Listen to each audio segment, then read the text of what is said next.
श्री लक्ष्मी पूजनाची मांडणी पुढील प्रमाणे करून घ्यावी। पूजनाची जागा स्वच्छ करून घ्यावी।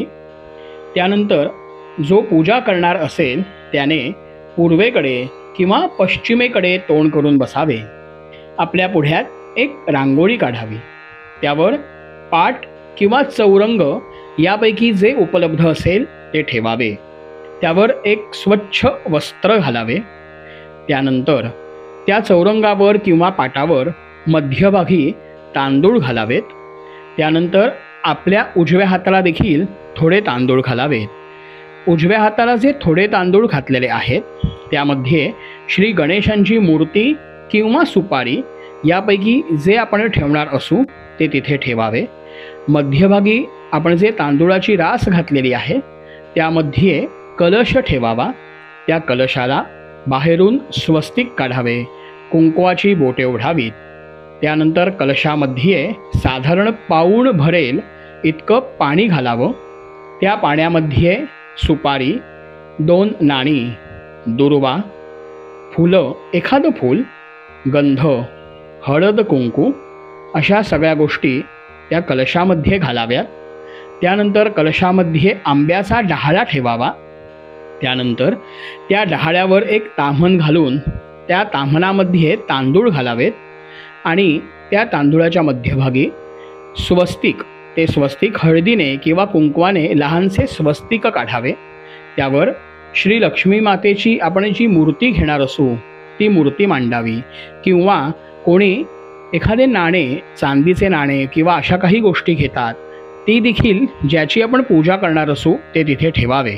त्यानंतर श्री लक्ष्मी मातेचे छायाचित्र असल्यास ते देखील मांडता येईल, ते छायाचित्र मागे मांडता येईल। त्यानंतर आपल्या पुढ्यात चौरंगावर किंवा पाटावर प्रत्येकी 2 विड्यांची पानं देठ देवांकडे करून मांडावेत। अशी 5 पानं मांडायची आहेत। एकावर एक पान ठेवून त्याचा देठ देवाकडे येईल अशा पद्धतीनं 5 पानं पुढ्यात मांडून घ्यावीत। त्या पानांवर नाणी जी आपल्याकडे आहेत ती नाणी ठेवून त्यावर एक एक सुपारी मांडावी। त्यानंतर आपल्याकडे जे 2 नारळ आहेत पैकी कलशाच्या उजव्या आणि डाव्या हाताला एक एक नारळ ठेवावा। आपण जी काही फळं आणलेली आहेत ती तिथे व्यवस्थित रचून व्यवस्थित मांडून ठेवावीत। त्यानंतर आपल्या पुढ्यात 2 ताम्हणे ठेवावीत। आपल्या डाव्या हाताला पाण्याने भरलेला कलश, त्याच्या बाजूला भांडं आणि भांड्यात पळी असं ठेवावं। आपल्या उजव्या हाताला तेलाचा दीप लावावा आणि आपल्या डाव्या हाताला तुपाचा दीप लावावा। त्याचप्रमाणे उदबत्ती ही आपल्या डाव्या हाताला लावून ठेवावी।